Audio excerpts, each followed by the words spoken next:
me chamo Beatriz, a gente vai começar falando nesse trabalho sobre a Rosana Paulino e o Debré, nossas releituras. Eu vou começar falando sobre a Rosana Paulino. A Rosana Paulino, ela é uma artista visual, uma educadora, uma curadora e uma pesquisadora também. A gente vai analisar essa obra dela hoje. Essa obra ela não tem nome, ela é uma da série da Alma de Leite, que ela faz várias séries, a edição dela. Essa obra aqui, eu pensei, não tinha nenhuma crítica sobre a obra, pensei em fazer do que eu achei mesmo, que eu pensei sobre ela. Eu pensei numa mãe aqui, uma mãe que ela é escravizada, ela já tem isso com ela, tem algumas coisas, umas linhas saindo dos olhos e da boca dela, como se fosse uma coisa que ela não pudesse ver, não pudesse falar, como se ela estivesse realmente silenciada, né? E saindo da vagina dela também, enrolando a criança aqui, como se ela também tivesse isso, né? Como se ela também tivesse fadada a escravidão, ao preconceito, a tudo que as pessoas sofrem, até hoje em dia, né? Infelizmente, até o dia de hoje. E a gente fez uma releitura sobre algumas obras dela, não foi sobre uma específica, a gente pegou um pouquinho de cada obra dela e tentou fazer uma coisa só. Aqui a gente tem uma mulher idosa, ela não tem olhos, não tem boca, porque ela está realmente silenciada, não pode falar, não pode ver. Ela não tem braços e tem várias mãos tocando ela como se ela fosse realmente um objeto. É como elas eram tratadas na época e às vezes até hoje em dia também.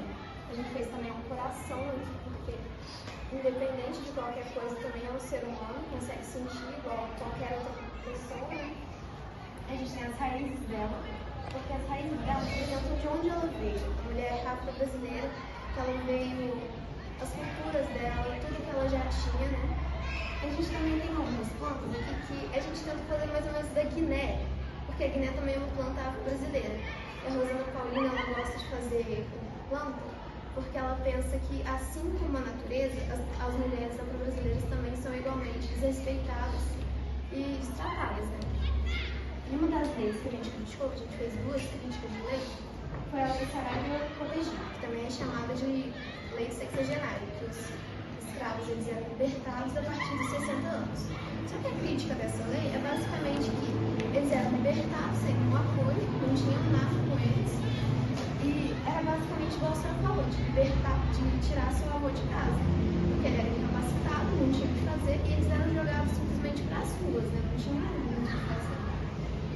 E é basicamente isso. As meninas ficavam bom dia.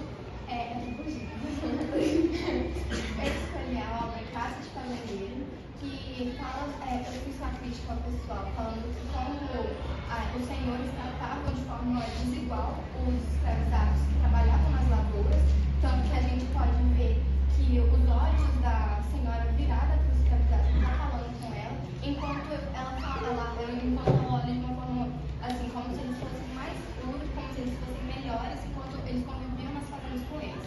Enquanto os que ficavam na lavoura eram vistos de uma forma como se fossem subhumanos. O que quer dizer subhumanos? Como eles fossem menores, como eles estivessem bem abaixo deles. O Fugendas, ele era um pintor alemão que ele contava muito sobre a flora e a fauna, mas ele também falava sobre os costumes, as danças dos indígenas e dos africanos. Como lei que a gente decidiu criticar também foi a Lei do Livro Branco, ou Lei do Ventre Livre, também conhecida como Lei do Ventre Livre, que falava que crianças nascidas depois de 1871 não seriam consideradas livres.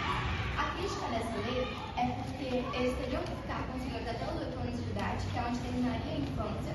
Depois eles teriam que ou ser vendidos para o governo por 600 réis, ou eles ficariam até os 21 anos, mesmo assim trabalhando ainda para os senhores. Como a releitura, a gente decidiu colocar umas correntes ligadas diretamente ao umbigo da criança, porque mesmo ela nascendo depois de 1831, ela ainda seria escravizada. As mãos simbolizavam os senhores, que simboliza como se ela estivesse presa realmente, ela não seria livre de nenhuma forma. A gente escolheu esse título, Raízes Floresceram, porque só agora está sendo realmente falado esse assunto, de como as revoltas também falam das culturas deles, que tanto que só foi mais ou menos agora que que foi obrigatório ensinar nas escolas sobre a cultura africana e também indígena. Então a gente decidiu também para representar as raízes da África também, então que a gente faz referência a esse desenho da releitura que tem as raízes, como se elas realmente fossem reconhecidas só agora.